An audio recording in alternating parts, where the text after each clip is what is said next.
All right, we're here in Cody, Wyoming. New stop for the F3T this year. F3T is not new to Cody, but a new stop on the national tour.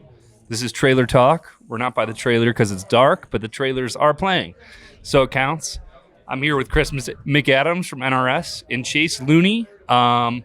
He's the star of our Top Water Permit film this year, and very excited to have him here, and he was here last night in Billings. Chase, if you just want to introduce your film, the thoughts around it, obviously a new concept that a lot of people haven't seen yet, so everyone's stoked on it. So we thank you for the film, and give him the rundown. Well, first off, just want to say a big thank you, Cooper, for having me here and being in Cody tonight with you guys. This is fantastic, awesome venue, and sweet fly shop here. So, really excited to share with you guys what lies above and the kind of future of the topwater permit fishing. It's really kind of developed over the last 5 or 6 years here, and it's exciting, kind of a new aspect to that permit fisheries, and really just gives the angler this kind of visual eat on that topwater game that everyone loves. So highly coveted, yeah. Highly coveted for sure. Chris, I know you didn't get to see all the film last night, but from your perspective, well-traveled angler, what do you think about a topwater permit film, and something you'd be interested in? Oh, of course it would be. It's something that I think everybody would be interested in. And quite frankly, I didn't realize that it was a thing. Full disclosure. Most of my friends like yours have traveled all over the world chasing permit, and this is the first I've heard of the topwater permit. So I'm stoked to see it tonight. Yeah, I think when we posted the trailer, I actually commented, I didn't know that was a thing. Yeah. That's really what's, I think, so unique for us as well, is like being a part of something that is fairly new and watching it develop, playing with the flies and watching the fish, and just being able to capture something on film that really nobody really knew about before, and basically getting that close-up eat and just being able to replay that. Man, I watch that video all the time. I love it. So yeah, I think we're currently, for those who might not know, Chase's Lodge is Xcalak on the fly.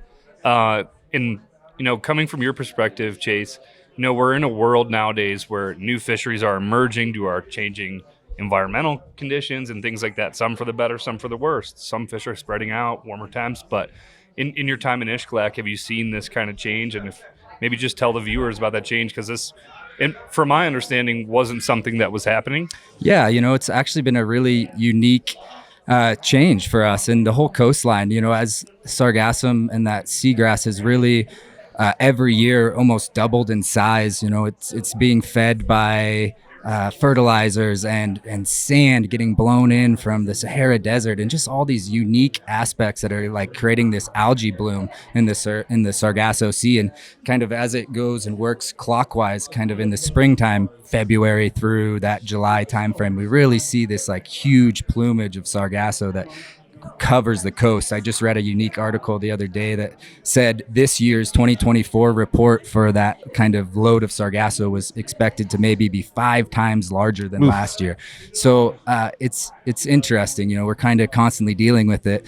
The biggest factor is its kind of downside to the beach going tourism, just kind of what that beach loving Mexican side of the tourism that a lot of people go there for. And as that Sargasso comes to the coastline and creates kind of that foul odor and stink to it, it really has a big turnoff for a lot of people. But in that Sargasso is these floating crabs, a Sargasso crab and a floating shrimp, and just a couple other unique like critters that live there. And as that grass has become more and more, it's like the habitat for those crabs is increasing. The population of those crabs are increasing. Sometimes in a mat of grass, you'll see 15 to 20 little Sargasso crabs just in a 3x3 section. And so the fish have taken that and as a new food source for them. And over the last couple of years, I think they've really dialed in on it. They've realized that it's an option for them. It's perfect. It comes in. There's a ton of it, and there's a ton of floating crabs that come in with it. So it's really cool. Awesome. Well, thank you, Chase. Check out Xcalak on the fly. I'll probably go down.